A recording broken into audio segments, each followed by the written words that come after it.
j'ai pu en échanger avec votre porte-parole, votre répondant qui a géré la demande, de mettre à un moment donné dans le suspense.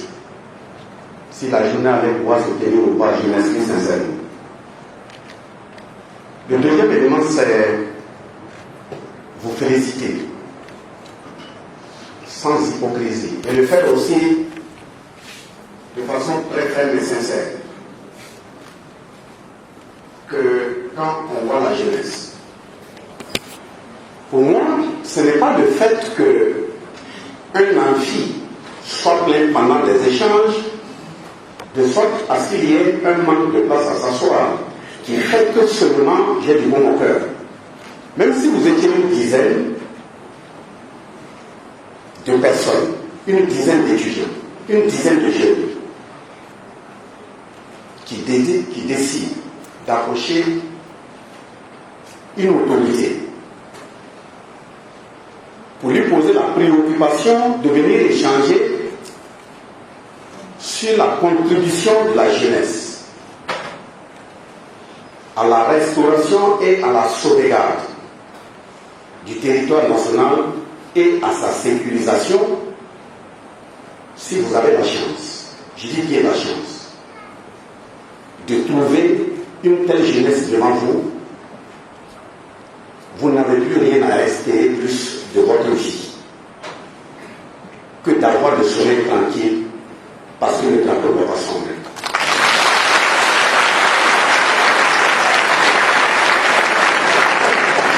C'est assez important parce que je dis, ça fait du bon au cœur parce que quand on entre dans les documents, même scientifiques qui déterminent notre vie quotidienne, on dit que l'expérience de vie dans notre pays, c'est 46 ans. Si vous avez beaucoup bataillé, duré 46 ans. Mais quand tu dépasses 46 ans et tu dépasses 50 ans, à considérer donc scientifiquement qu'à partir de 50 ans, même l'air que tu respires, c'est du bonus. C'est que la jeunesse vient de dire qu'elle veut échanger sur une contribution de comment sécuriser le territoire. C'est de la fierté.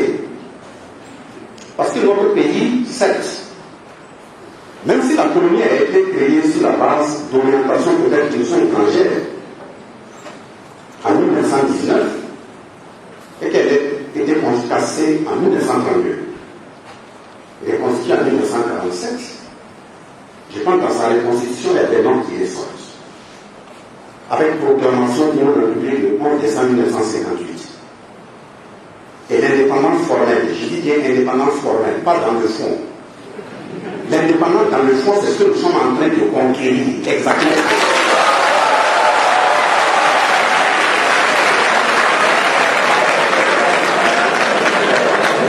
Parce que, comme on connaît le courage et la lucidité historique aussi de le dire, que les peuples africains se battent, les peuples voltaïques se battent. Et ceux qui ont intérêt à attacher solidement nos chaînes d'esclavage, qu'on s'approche de la victoire et qui se lèvent avec des hamburgers, des pizzas dans des avions, voler d'un pays à un autre pour aller distribuer des dates et se reposer un jour et se lever le lendemain et poursuivre, nous prenons acte qu'ils ont signé l'indépendance, mais la vraie indépendance, elle ne se négocie pas, elle s'arrache. Est-ce que nous sommes en train de faire?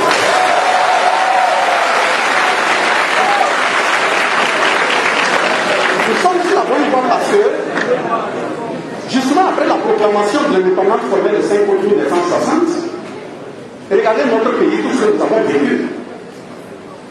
3 janvier 1966, des gens ont estimé que la côte d'Ivoire n'allait plus se vivre au vu des remous de soulèvement populaire. On a traversé. Le 17 et 18 décembre 1975, des villes paralysées suite à une grève par rapport à une mauvaise gouvernance. Les gens ont déjà fait des communiqués pour dire aussi qu'on n'allait pas tenir. On a traversé. Le 15 juin 1995, 2 enfants sont fauchés par balle à Garango. Le pays est rentré en ébullition. On a cru encore qu'on allait utiliser des petits esprits pour nous scinder. On n'a pas pu le faire, on est resté debout. Le dimanche 13 décembre 1998, des titres de pays ont été fauchés.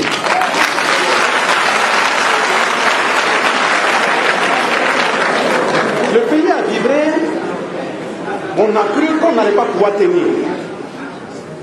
Nous avons tenu et on a espoir qu'il y aura une programmation judiciaire de ce dossier. Et ensuite, nous avons eu les grandes détentions en octobre 2014, où on a cru que le pays aussi n'allait pas tenir. Des enfants ont donné de leur sueur, leur larmes et leur sang. Nous avons pu nous en sortir.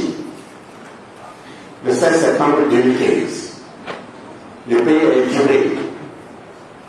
On a pu s'en sortir. Ainsi de suite. C'est pour vous dire que l'ex-haute montagne aujourd'hui pour Burkina Faso peut se plier comme un roseau. Il peut se replier comme un roseau. Mais il ne va pas se rendre.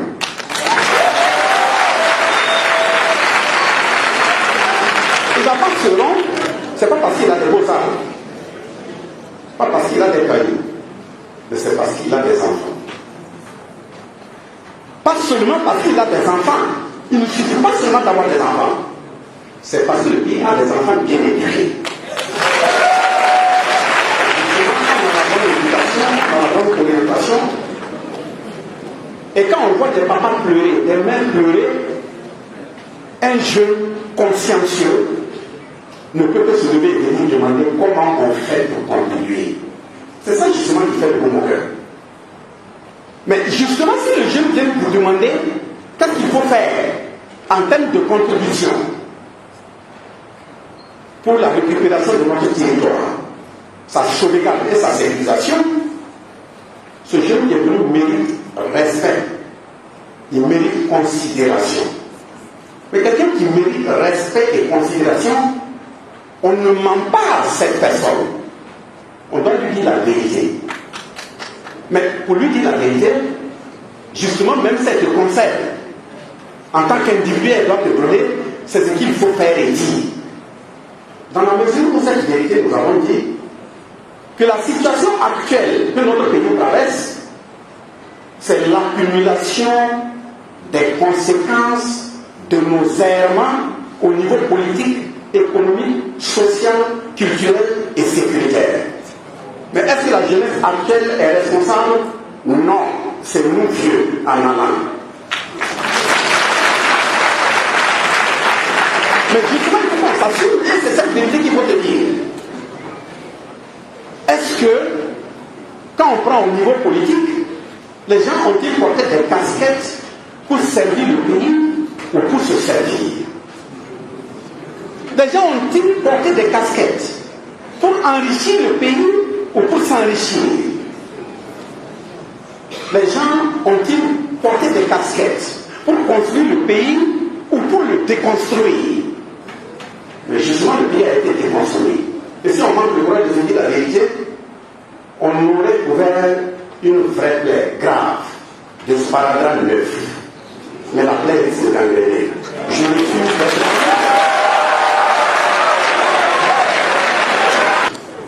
Justement, si nous estimons que ce sont nos errements, les manquements qui ont amené ce pays dans cette situation, on est le droit de faire face.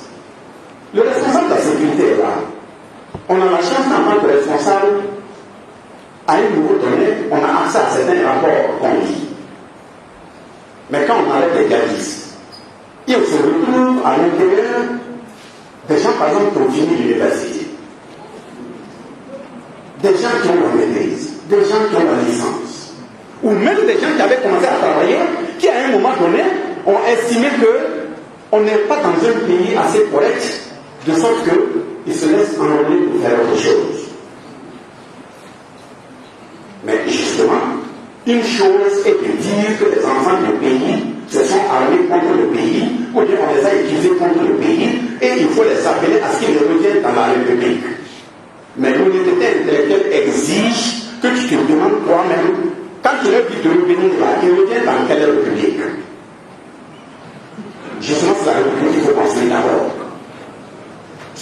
construisez pas, vous êtes en train de vous mentir et vous mentez à la jeunesse. Dans cette construction, c'est comme si on t'invitait à soigner une plaie. Un chirurgien ne tient pas ses aiguilles dans un bloc opératoire pour entendre des bons éléments qui sortent de la bouche du malade pour le soigner. Si tu veux, il faut m'insulter, moi, mon autre, c'est d'amputer. L'essentiel est que j'arrive à amputer ce que j'ai à amputer et que tu sens que tu ton morceau qui va se dire reconnaîtra que je t'ai fait du bien. Mais c'est pas au moment où je te demande.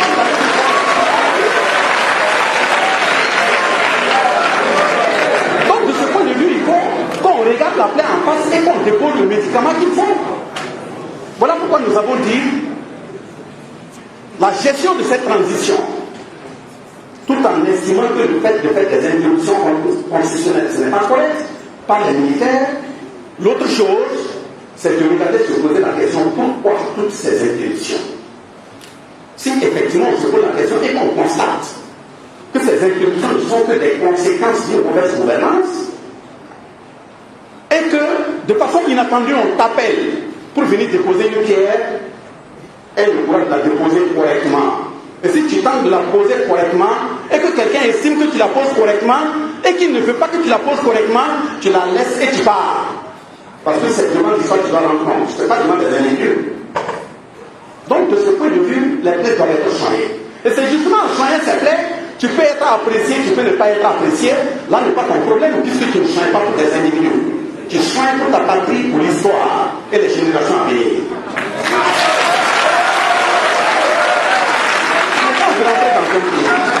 Quand je dis la République n'existe pas, c'est quoi? Si vous transformez la République en des segments de propriété familiale, clanique, groupusculaire, et après on se plaint, on dit rien ne va. Vous savez c'est pourquoi rien ne va, puisque rien ne va être la conséquence de vos actes. Vous êtes au courant? Pourquoi justement, quand on parle de la gouvernance vertueuse qu'on doit conquérir et les réformes de l'État, nous disons qu'il faut qu'on ait le courage de poser les piliers solides. Mais pour poser ces piliers solides, il faut faire attention. Parce que vous êtes en train d'enlever dans des acquis des gens qui ont fait la facilité de gagner. Et ne crois pas que ces gens-là sont contents. Puisque tu enlèves dans leur assiette. Ils estiment que tu es en train de mettre des grains de sable dans leur couscous. Je ne suis pas venu pour mettre des grains de sable, c'est des belles de sable que je mets dans le couscous.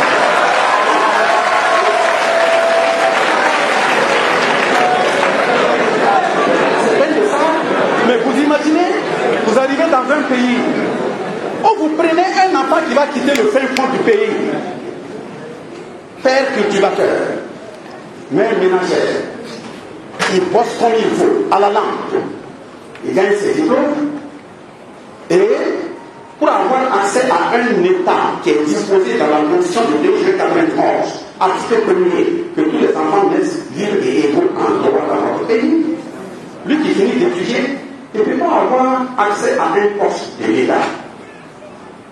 Tout simplement parce que pour pouvoir avoir un poste de l'État, il faut connaître quelqu'un qui connaît quelqu'un.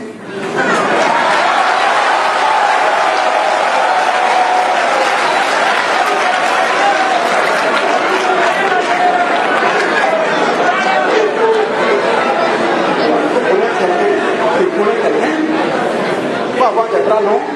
Voilà pourquoi nous avons dit sous cette transition, dans la contribution à construire l'état de droit, donc construire la République, c'est de prendre des textes et mettre en place des mesures très fermes qui font en sorte l'enfant qui va quitter le fin fond d'un village, s'il vient avec son diplôme et il prend part à un concours, qu'il soit orphelin de père et de mère, s'il a composé, il a eu des choses dans la tête, c'est lui qui sera retenu.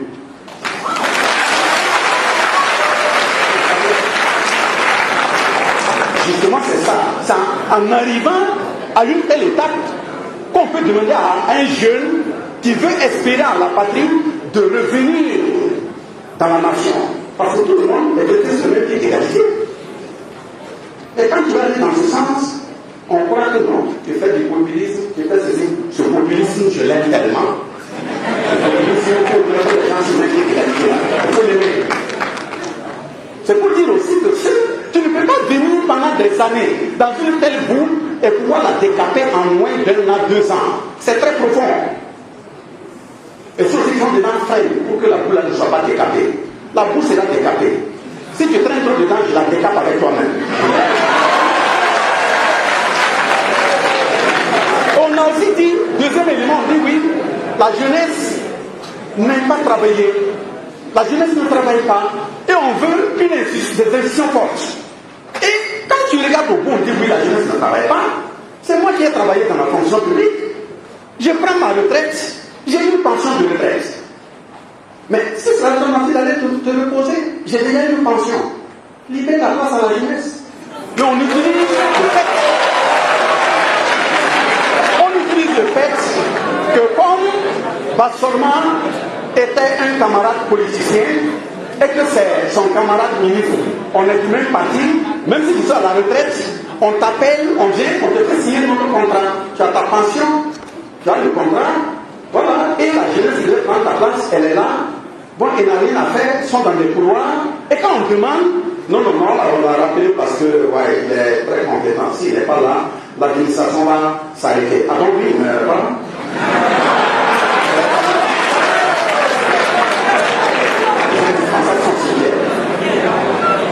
Donc c'est pour dire qu'on doit créer les conditions. Si j'occupe un poste de responsabilité et que je vais jusqu'à la retraite, j'ai eu sous ma coupe 10 jeunes, 20 jeunes, 30 jeunes, 40 jeunes. Jusqu'à la retraite, moi je n'ai pas été capable de former quelqu'un qui soit capable de me remplacer. Ça, j'ai fait de l'assassinat étatique.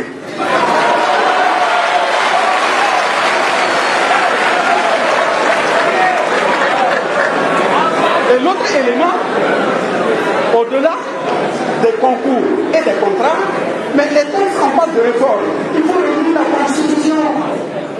Vous voyez, quand on veut relire, les gens disent non, vous n'êtes pas là pour ça, hein. Vous êtes là pour lutter contre l'insécurité, vous n'avez pas beaucoup de temps, il faut faire ça rapidement et puis partir. Parce que, justement, de la façon dont il fonctionne, je vous le dis aujourd'hui, entre nous, j'ai dit à l'Union africaine hier, on est en train de préparer l'audio. Et sera diffusé. J'ai dit à la délégation de l'Union africaine, ce sont vos 8 colons qui ont tué l'Afrique.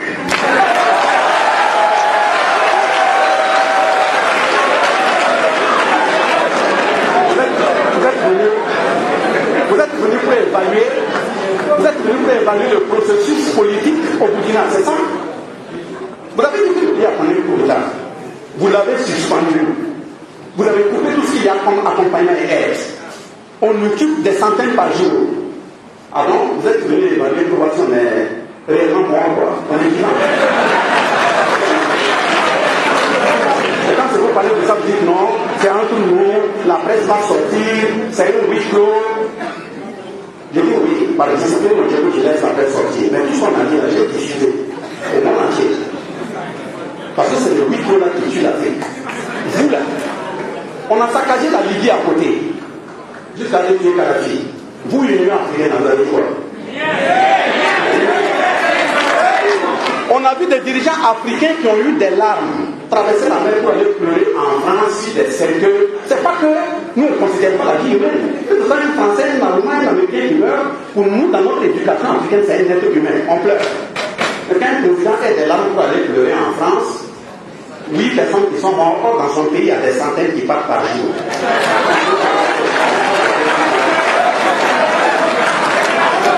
Et justement, quand le président s'assoit, vous savez ce qu'ils font? Vous savez ce qu'ils font? Quand le président s'installe, on envoie un président africain comme un émissaire. Ce qu'on appelle les impérialistes là, qui veulent mettre notre pays sur pilonnage là. Ils envoient un larbin africain dit président qui vient dire à l'autre, oui, vous avez pris le pouvoir, on peut lui dire bonne arrivée. On m'a envoyé de vous remettre ce bout de papier. Et quand vous ouvrez le bout de papier, c'est le nom inscrit d'un premier ministre. Ça veut dire de l'autre côté, ils ont déjà choisi leur premier ministre. Et ce premier ministre, justement, quand vous le regardez, apparemment c'est un frère parce que vous êtes du même teint. C'est seulement la coloration. L'intérieur de Ouattara. Quand tu as le courage de dire, je suis obligé de vous le dire parce que Nous autres là, pourquoi diriger cette transition? Ce n'est pas dire longtemps là qui nous intéresse. L'essentiel est qu'on pose les vrais pieds, même si demain je ne suis pas là, au moins j'ai contribué à semer les bonnes graines. Vous allez voir. Quand le président dit que non, lui, le pouvoir là, il ne va pas diriger son peuple par procuration. Ce premier ministre là, c'est qui? Quand il refuse, ce président part de déjà énervé, puisque sa mission n'a pas réussi. On envoie un deuxième. Lui, il vient, il dit bon, on vous autorise de nommer votre premier ministre, mais le poste du ministère de l'administration territoriale, le ministère des Finances, le ministère des Affaires étrangères, le ministère de la Défense. Voilà, ces ministères-là, surtout les ministères où ils peuvent s'asseoir et puis dire allez-y, frappez fort, on va frapper là. Et ils prennent ça. Donc, on envoie une ligne pour dire bon, tel ministère, là, voilà les noms. Les noms sont déjà associés. Donc, ça veut dire que même si tu nommes ton premier ministre, et ils enlèvent bien encore à l'intérieur. Ce n'est pas encore des blancs. C'est des gens qui apparemment ne sont de même couleur. Mais le jour, c'est pas des gens. Et quand ils dépassent cette étape, ils envoient une troisième mission. Et la troisième mission qui vient, encore une mission africaine. On les envoie, leur rôle là c'est de courir, rien d'autre. Il vient et ce qu'il te dit troisièmement, c'est de dire, on a envoyé de venir te voir, en tout cas tout ce qu'il te dit de faire, il faut faire. Et si tu acceptes, au minimum tu as 30 ans au pouvoir. Voilà, si tu veux qu'il meure au pouvoir. L'essentiel est que ce que nous on te dit de faire, il faut faire. Et quand tu refuses ça, le quatrième niveau là, c'est le début des menaces. Non, ce pays-là, il faut couper les relations. Il faut couper les aides. Non, ils ne sont pas fréquentables. On amplifie la désinformation. On infiltre les agents de l'enseignement. On bombe à bloc. Vos propres frères qui sont de même tête, dont tout le contenu est étranger. On les pompe à bloc. Il faut aller prendre coûte que coûte. Il ne faudrait pas que des bases de conscientisation, de dignité, d'intégrité de ce peuple soient construites. Sinon, on est foutu. Et il faut le faire dans un délai précis. Et quand il dit de faire dans un délai précis, là, ce n'est pas de l'amusement, ce n'est pas des enfants de cœur. Ce n'est pas pour te mettre en prison. Hein. Tel que vous êtes mobilisé, si on sait qu'en te mettant en prison, quelqu'un va sortir là, ils vont t'exécuter. Ça, c'est clair. Mais maintenant, dans t'exécuter là, c'est toi aussi qui est réellement pour le peuple. Ça veut dire qu'il y a un bon grain, qui a été bien formé, qui a été bien éduqué. Il faut faire attention à tes comportements au quotidien parce que pour pouvoir diriger, chaque matin là, tu luttes d'abord contre toi-même. Tu luttes d'abord contre toi-même. Les ennemis sont d'abord en toi. Et après, maintenant, tu vois ceux qui sont à l'extérieur. Parce que lutter contre toi, mais si tu représentes une cause juste, tu peux défendre les gens. Ceux qui sont là-bas, ils ont toutes les adresses, ils ont des psychologues les plus cités. Quand on te voit là, ils ont déjà dit avec toute la matière. Qu'est-ce que tu aimes, qu'est-ce que tu n'aimes pas, ainsi de suite. Donc si tu es président, on analyse. Si tu as refusé tout ça là, on rentre dans les droits paramètres. Voilà. Est-ce qu'il aime les femmes? Quand tu fais une émission, tu vas oui, visite présidentielle par-ci par-là, puis c'est pas toi qui as commandé les hôtels et autres là. Ils ont les ampoules et autres, ils vont mettre des caméras. Et puis, mais justement, ils vont confirmer que depuis l'aéroport qui a été accueilli. Voilà, même le thé qu'on te donne là, elles sont sélectionnées sur mesure. Voilà, donc c'est toi qui es assis ici, moi mes collègues sont assis ici, on dépose un bidon d'eau ici, on dépose ici, on dit on pose pour moi. La fille continue pour déposer. Au lieu de regarder sur mon bidon, c'est elle générale. Ils s'asseyent au fond, ils disent que c'est bon, ça peut aller.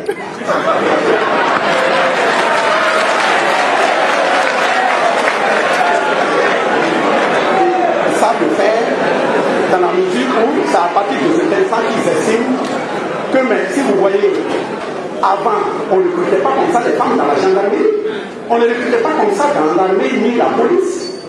Mais eux aussi, ils ont commencé à recruter parce qu'ils ont constaté que même quand on limite seulement aux hommes, les garçons, un dossier même de crime, pour que les enquêtes doivent faire 1 an, 2 ans, ça ne bouge pas.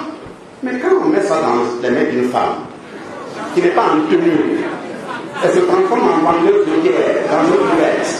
Tu arrives, c'est elle qui va te servir et puis te faire les avances. Elle va aller te toucher tous les oreilles, tu vas tout l'entendre.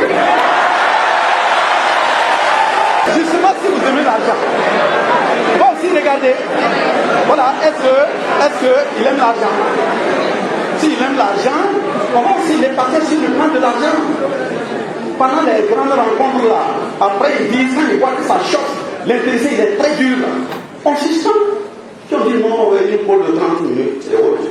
Bon, les gens vont aller dans les toilettes, puis tu rentres aux toilettes. Quand tu rentres, tu ressors, les gens sont déjà arrêtés. La mallette est posée. Le coin avec le collecteur lourd. Aucun pied n'est plié, tout est lisse, est plein. On te dit, oui, vous voyez, la vie est dure, hein. La vie est très dure, mais ça peut faire quelque chose.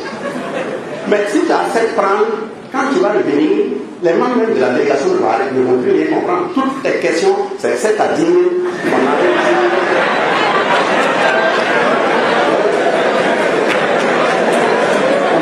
Troisièmement, et le dernier élément, on regarde voir est-ce qu'il y a un président, est-ce qu'il y a un responsable qui aime la nourriture. Si tu aimes la nourriture, bon, c'est amené.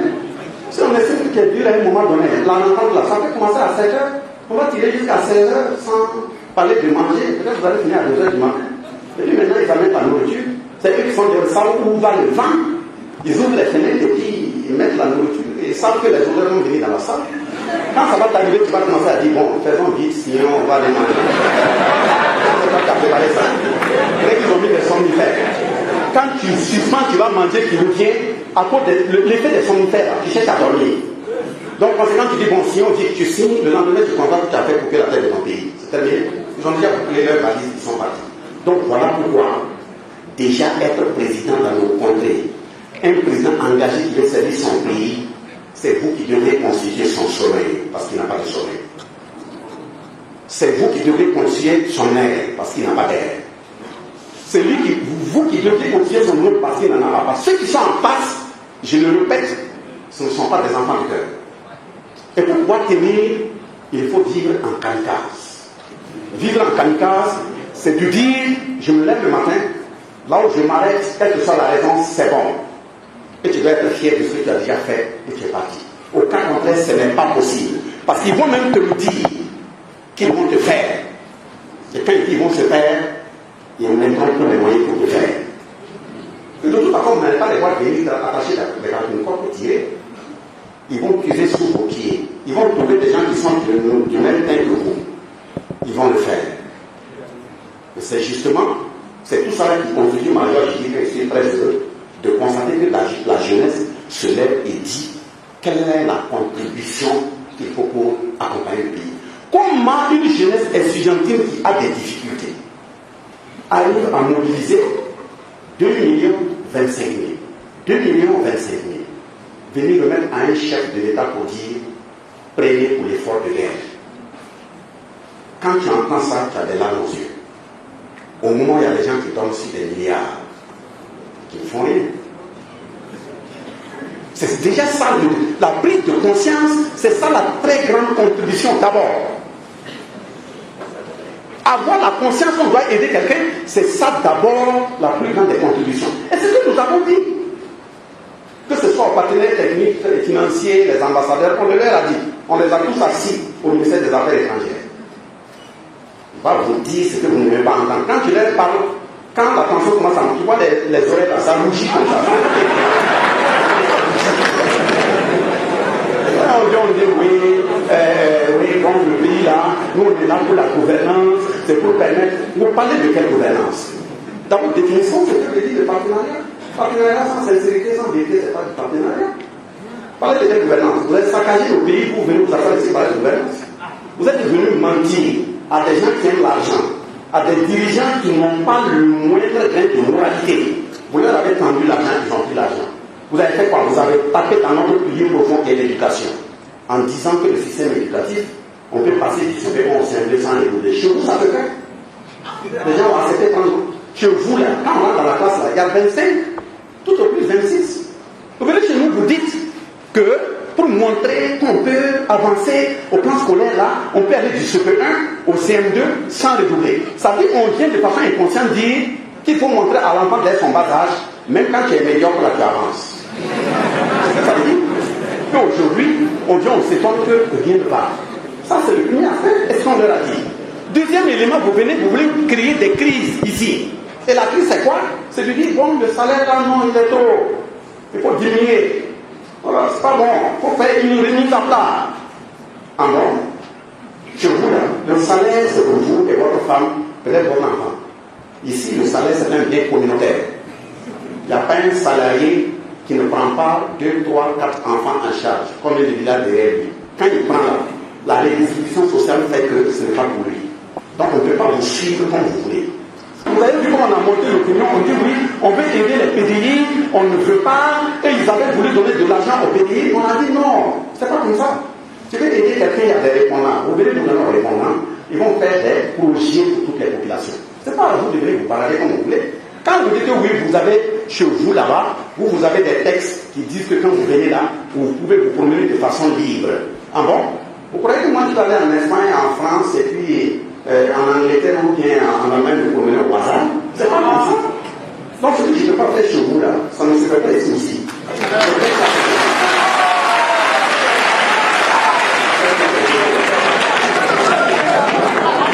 Et quand tu vas dans ce sens, on dit non, il faut prendre un embargo, oui, les dirigeants là ne doivent plus voyager, il faut les interdire, les pays doivent leur couper les visas. Mais qui peut me dire que je ne dois plus voyager, je dois couper les visas? Moi, je savais dire que je me plais même dans mon voyage. Est-ce que mon voyage me déplaît? Ça ne me déplaît pas. Donc, la contribution que vous avez déjà commencée, elle est bonne. Prise de conscience. Prise de conscience. Et deuxièmement, vous avez fait la contribution financière et vous invitez même à ce qu'on apporte de la ration alimentaire. Et la ration alimentaire, l'homme ne se nourrit pas seulement que de ce qu'il met dans la bouche. Si la conscience n'est pas éveillée, c'est grave. Vous avez vu dans la société où on est plein, il y a beaucoup de gens, mais ce n'est pas la même chose. De la même cimetière, de la façon dont on voit les cimetières, il y a aussi des gens qui sont morts, mais qui marchent toujours. Parce qu'un chien même bien éduqué, c'est quand il jette mon pied par terre, il ne prend pas. Mais il y a aussi des hommes qui disent, bon, si vous voulez insulter moi, faites-moi ce que vous voulez, sans cesse de me donner à manger. Ça veut dire qu'il respire et se déplace, mais moralement, pas le financier. Mais vous n'êtes pas ce cas, d'où la conscience de dire, venez, on va échanger pour pouvoir avancer. Et l'autre aspect de sacrifice, justement, c'est d'être prêt à assumer. Il faut être prêt à assumer. Et être prêt à assumer, ce que j'allais évoquer, c'est la question de la discipline. Pourquoi? Parce que vous me prenez comme ça. Moi, je suis là en train de parler, on m'a mis au milieu, je devais en principe pas être au milieu, c'est au nom de l'État qu'on m'a mis ici. C'est lui qui essaie de l'aider. Il m'a enseigné en deuxième année de géologie, biologie médicale. Et il m'a enseigné encore en biodiversité quand je faisais mon ingénierat minier en technologie de l'environnement. Il m'a tenu 2 fois à l'université. Mais voilà pourquoi, quand je viens d'avoir malgré le fait que je sois ministre d'État et autres, je suis obligé de lui présenter les civilités parce que c'est la quintessence de l'éducation. Parce que justement, c'est parce qu'on nous a fait perdre en Afrique en disant il suffit seulement d'avoir des diplômes pour être respecté. Non, avoir des diplômes, c'est être lettré. Tu n'as pas le niveau intellectuel pour être respecté. Être respecté, c'est incarner véritablement les valeurs d'éducation qu'on vu ta naissance, qu'on vu grandir, pour les répercuter utilement dans la société.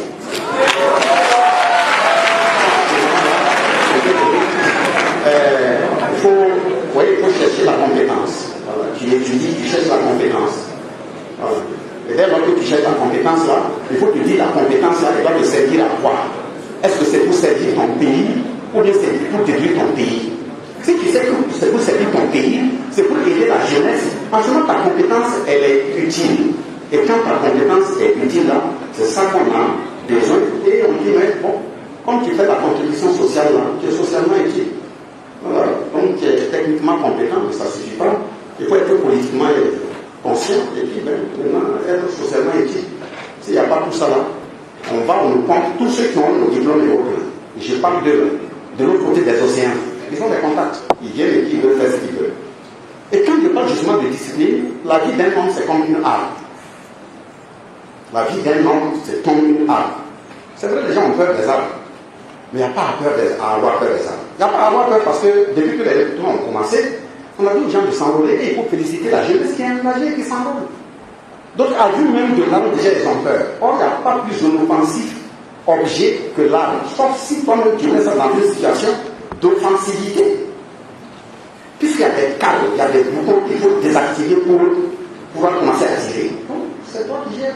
De la même façon qu'on est dans la société, c'est la discipline qui doit nous accompagner. La discipline signifie quoi? Ça ne veut pas dire d'être un larbin. Ça veut dire au moins, quand on a un premier responsable, ça n'empêche pas de lui dire la vérité, mais on écoute.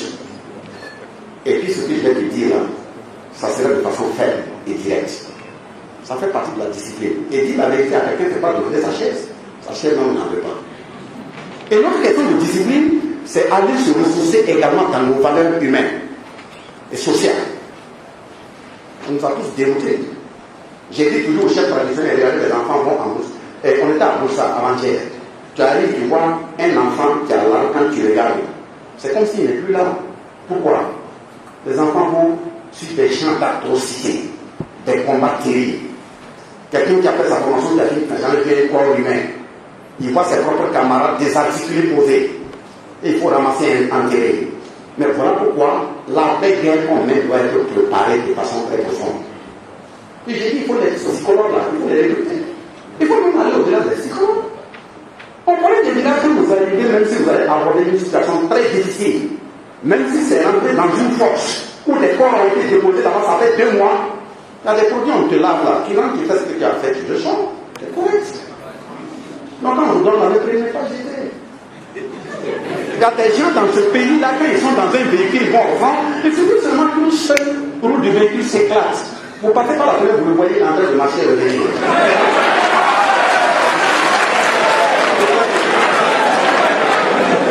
Mais justement, c'est en lien aussi avec cette question de discipline. Parce que nos parents qui sont partis, quand ils le voient assis, il a 25 enfants, il a 50 enfants, le vieux veut mourir, il commence à pleurer. Mais il ne pleure pas de la mort. Il pleure du fait que quand il regarde partout, gauche, droite, derrière, devant, il n'y a pas quelqu'un qui soit capable de supporter, auquel il doit transférer avant de partir. C'est ça le problème. Donc voilà pourquoi moi je vous invite, justement dans ce sens de la discipline-là, à faire en sorte, quand il y a des règles, quand il y a des personnes âgées, quand vous êtes entre vous, il faut vraiment respecter. Et j'ai dit, moi je me suis formé, on a dit que les PDP sont... C'est l'image qu'on nous porte de défi l'extérieur. C'est des milices qu'on a formés ainsi de suite. Malheureusement, on trouve des gens, voilà, des frères, qui sont à l'extérieur, on leur donne des chaises, ils parlent mal de leur pays. J'ai dit au Conseil constitutionnel que si on arrive à lire la Constitution, à partir du grade de capitaine, là, tout ce qui parle, commandant, colonel et autres, ils doivent jurer sur ces petits. Pourquoi? Parce que vous ne pouvez pas te faire appeler général. Un général, on dit, il va jamais à la retraite. Et c'est toi qui vas aller constituer la plus grave trahison contre ton propre pays. J'ai dit, mais moi, je ne sais même pas les chefs de terre et villages, qu'est-ce qu'ils font? Ceci étant,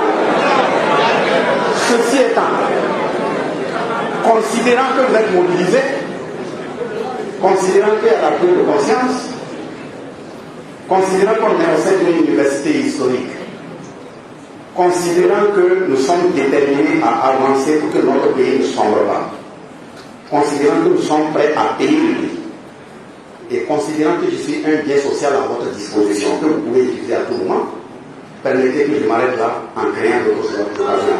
Merci.